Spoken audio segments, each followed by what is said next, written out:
A star is born. We talked up the prospect of Yash Jaiswal making a debut 100 on day two in Dominica, and he lived up to that billing.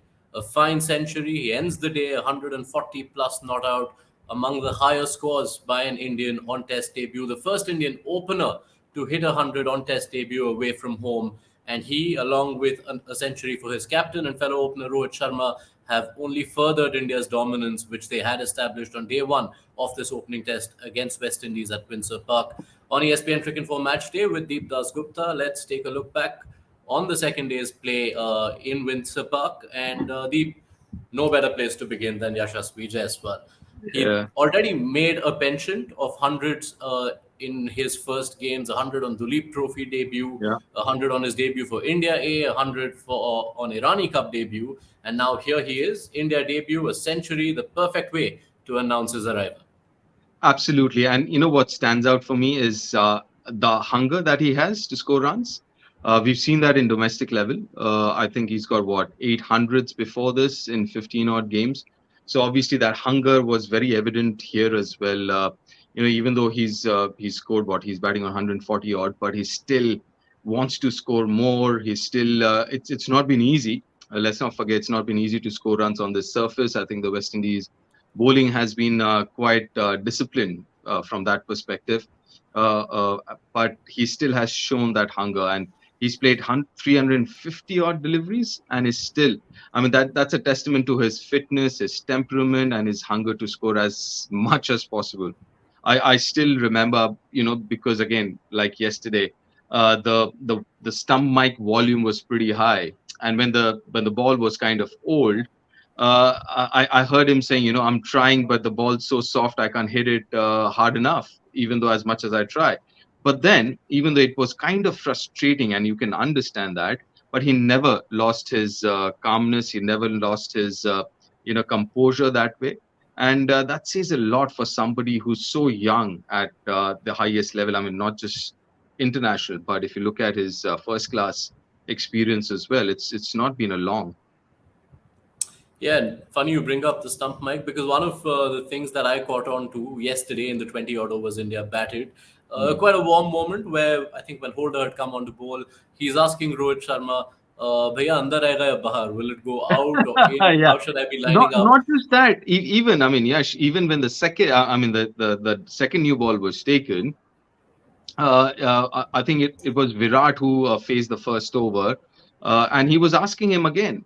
And that communication, and that just says a lot about his confidence as well, being the way he was communicating with the senior partners. When you mentioned about Rohit, the captain, then now with Virat, I mean, the communication, I mean, the cricket smartness we keep talking about. Listen, he's talented. There's no two ways about it, but it is those one percenters, awareness, temperament, hunger, all those things add up at this level. And when you see him and hear him, which we've been able to last couple of days, I mean, you get impressed every time you kind of watch him or hear him. Let's talk about the captain himself, Deep Rohit Sharma. Fine knock, only his second away 100. Every time you look at the numbers, it comes as a surprise because he looks so comfortable when he does it. True. But to be fair, he hasn't played too many tests away from home as well, and especially in his new avatar as a test opener.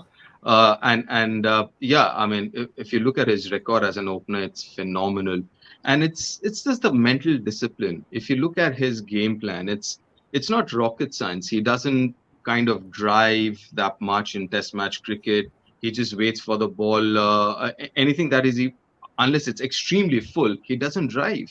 He just pushes them, right? Anything which is short, obviously he's not going to let them go. So he's got a very definite game plan, and that's been kind of been productive as well for him, whether it's at home or away from home. Even in tough conditions like England and Australia, that has paid off.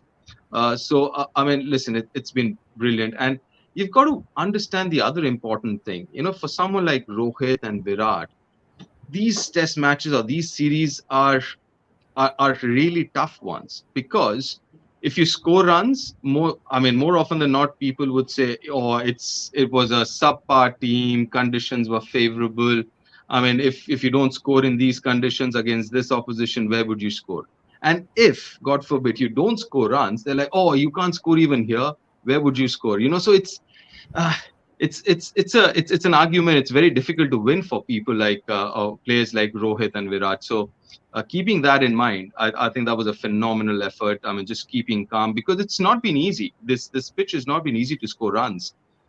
You can't play your shots. It's on the slower side. You've got to be really, really patient in terms of scoring. So and Rohit was absolutely brilliant with that. Let's look at the West Indian bowling now. They were obviously made to toil Yeah. by more than anything by the patience that Yeah. India's batters Rohit and Jaiswal, who batted through most of the day, showed. And you probably had to feel for them in the sense that in the first session, the one bowler who was looking the most incisive, who was troubling the batters the most in Rakeem Cornwall, had an Yes. unfortunate chest infection from what we're hearing, and then he didn't take the field. And you see the result of that. 9 bowlers, everyone but Tej Narayan Chandra Paul and the keeper Joshua De Silva has had a bowl. That's true. Maybe when we chat again tomorrow, we'll have a more. We might have those two bowling a few overs as well. But yeah, you've got to feel for them. You've got to feel for Kemar as well with that new ball that was extremely close. But anyways, I mean, it went in favor of Yashasvi. But having said that, I think they've been disciplined. They've done what they could have, given the situation and the opposition. So yeah, I mean, you've got to give it to them that they've tried their best. They were very, very disciplined with their lines and lengths. They never, at least if they haven't picked up wickets, but they haven't leaked runs either. They haven't made life easy for the Indian batters. You have to look at that side of it as well. That on a day when only 2 wickets have fallen, at Yeah. the other end of it, 90 overs have seen 232 runs. The star of today's show, Yashasvi Jaiswal, has been part of IPL games recently where those many were Yeah. scored in 20 overs. Yeah. So maybe credit to West Indies. Does the scoring rate mean that we probably will now not see a day three finish and see each other on Saturday as well? I think so. I think we'll go on till Saturday, because listen, India would bat ideally till say tea, an hour after tea, and ask West Indies to bat for the last hour or so, and then take it into day four.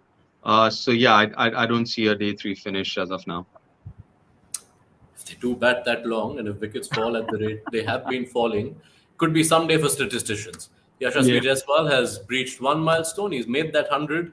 He can now look at something that has never been done in Indian Test history. No Indian debutant has scored a double 100 in their opening test. So Yashasvi Jaiswal, more to look forward to, as indeed for Virat Kohli and whoever gets a chance for India and also for the West Indian bowlers. We'll thank Deep Dasgupta for his company. Deep, look forward to your time and inputs after day three, however it pans out.